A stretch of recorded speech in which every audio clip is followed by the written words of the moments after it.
Hello mga momshi! Ilang araw na akong nagtitingin ng magandang aircon para dito sa sala namin and finally nakapag-decide na din kami ni Daddy Bino kung ano ang bibilhin. Kung saan-saan na nga rin ako nag-canvas para makompare nga din yung mga presyuhan ng bawat brand at ito na ngang may Dea Celeste 2.5 horsepower split type yung kinuha namin. Medyo mabigat din siya sa bulsa kumpara sa ibang brand pero halos kasi nang nakikita akong review online ay isa ito sa pinakatipid sa kuryente. At isa pa, subok na rin kasi namin yung ganitong brand dahil nung nakatira pa kami sa Abu Dhabi ay ganito yung split type na gamit namin sa aming tirahan kaya paniguradong matibay talaga at kayang-kayang magpalamig kahit gaano pa kainit sa labas. Kaya dito na kami nag-invest kung makakatipid naman din kami in the long run. Ngayon nga dumating yung mga mag-i-install nitong aircon at ang maganda pa nga ay free installation na rin ito kaya sulit na talaga. Sinukatan nga agad dito ni Kuya sa pader at expected ko na talaga natatamaan yung curtain rod ko kaya kailangan siyang i-adjust. Bago ko pa kasi in-order tong aircon ay tinanong ko na nga agad sa kanila yung sukat ng aircon para nga makita ko kung kakasya ba ito sa gusto naming paglagyan na wall. And so far ay kakasya naman ito pero kailangan nga lang i-adjust ng konti yung curtain rod namin. Actually, nung summer pa talaga to. O diba, sobrang tagal talaga mag-upload ng person. Kasagsagan talaga ito ng init kaya naisipan na talaga namin na magpalagay na ng aircon dito sa sala. After nga, nagsimula na rin silang magbutas sa pader at medyo natagalan nga lang ng konti si Kuya dun sa dadaanan ng pipe kasi medyo malaki nga yung bubutasan. Pero after nga ay nailagay na nga rin nila ito ng maayos at sila na rin yung nagbutas ng panibagong lugar ng curtain rod ko at sila na din yung naglagay ng lalagyanan ng remote. Saka naman sila lumabas para yung condenser naman yung nga ayusin nila. Sa likod nga lang din ito ng aircon nakapwesto para back to back na lang yung pwestuhan nito.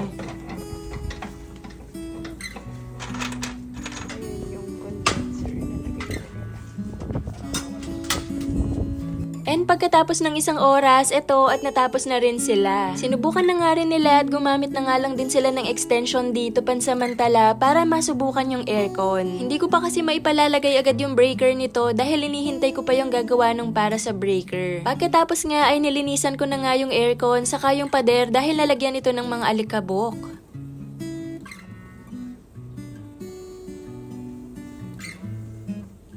Saka ko na rin winalis yung mga buhangin na nahulog sa sahig at sinabay ko na nga rin linisan itong buong sala. Inayos ko na nga rin itong pagkakalagay nitong kortina at buti na lang nandito yung hagdan nila Mamila na hiniram ko nung nakaraan kaya meron ako nagamit ngayon sa pag-akyat.